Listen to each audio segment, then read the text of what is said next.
За өнөөдрийн Монгол Улсын засгийн газрын хуралдаанаар үүсмэл ордууд дээр авч хэрэгжүүлэх арга хэмжээний тухай засгийн газрын тогтоолын төслийг баталлаа. Тэгээ та бүхэн мэдж байгаа ашигт малтмлын хуулиар стратегийн орд түүний үүсмэл ордын 34 болон 50 хүртэлх хувийг төр үн төлбөргүйгээр эзэмшнэ гэдэг ийм заалт байдаг. Тэгэхээр үүсмэл орд бол өөрөө стратегийн ордыг түшгэлсэн баялаг гэж ойлгож болно. Тэгэхээр өнгөрсөн хугацаанд уур хаануудыг түшгэлсэн үүсмэл ордуудыг бусдад ашиглуулахдаа ямар нэгэн нээлттэй сонгон шалгаруул байхгүйгээр бас ашиглуулдаг ийм байдлууд бол байсан.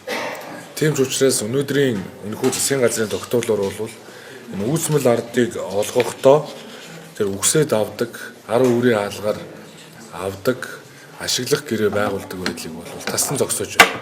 Нэгсэндээ бол цаашдаа уурхайг түшгэлсэн үүсмэл ордуудыг ашиглахдаа заавал нээлттэй сонгон шалгаруулалтыг зохион байгуулад сонгон шалгаруулалтанд тэнцсэн компани аж ахуйн нэгж байгуулахдаа гэрээхийн гэрээний үндсэн дээр тэр үүсмэл ордыг ашигладаг. Цаашлаад стратегийн ордыг түшгэлсэн үүсмэл орд байгаа тохиолдолд төрийн эзэмшлийн 34%-ийг нь тогтоох шаардлагыг бас засгийн газрын тогтоолоор алгажуулж байгаа.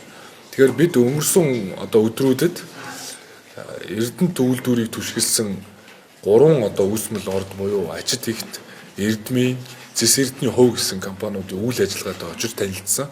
Энэ үеэр бол хилцээрүүдийн явцыг танилцсан. Тэр өнөөдрийн засгийн газрын шийдвэрээр бол эх өдрүүдэд бид нэр баялагын сангийн хуулийн дагуу төр эзэмшлийнхаа 34% тогтоох хилцээрийг бол алгажуулж дуусгаж засгийн газарт танилцуулж шийдвэр гаргана. Шаардлагатай бол улсын хуралд өргөн мэдүүлнэ гэсэн үг. Ингээд энэ асуудлыг шийдлээ. Мөн өнгөрсөн хугацаанд уулын баяжуулах Эрдэнэт үйлдвэр өөрөө өөрийнхөө овоолго буюу тэр үүсмэл ордыг ашиглах чиглэлээр төсөл хэрэгжүүлэхээр төлөвлөж байсан.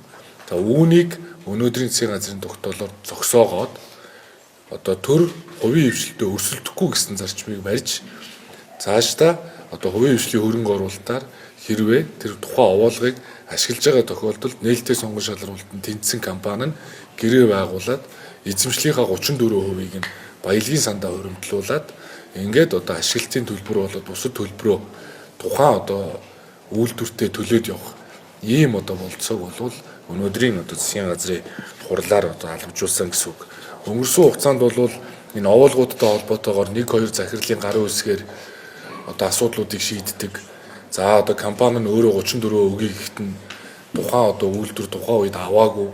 Эсвэл энэ үүсмэл ордыг ашиглахдаа баялагын санд тодорхой хүртээгээгүй, хуримтлал үүсгээгүй гэсэн асуудлууд яригддаг байсан.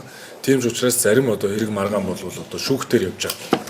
Тийм ч учраас цаашдаа бол бид нэр яг Эрдэнэт үйлдвэрийг түшгэлсэн 3 үүсмэл ордыг эзэмшиж байгаа компаниудтай хилцээрийг аль биесээр дуусгаад баялагын санд 34%-ийг нь төвлөрүүлэх чиглэлийг засгийн газрын тогтоолоор өгсөн хилцээр үргэлжилж байна. 2-7 хоногийн дотор бол бид нар засгийн газарт эцсийн байдлаар хилцээрийн үр дүнг due diligence буюу магадлан шинжилгээ хийгээд санхүү хуулийн багийн тусламжтайгаар засгийн газар шийдвэр гаргуулна гэдгийг бас хэлье.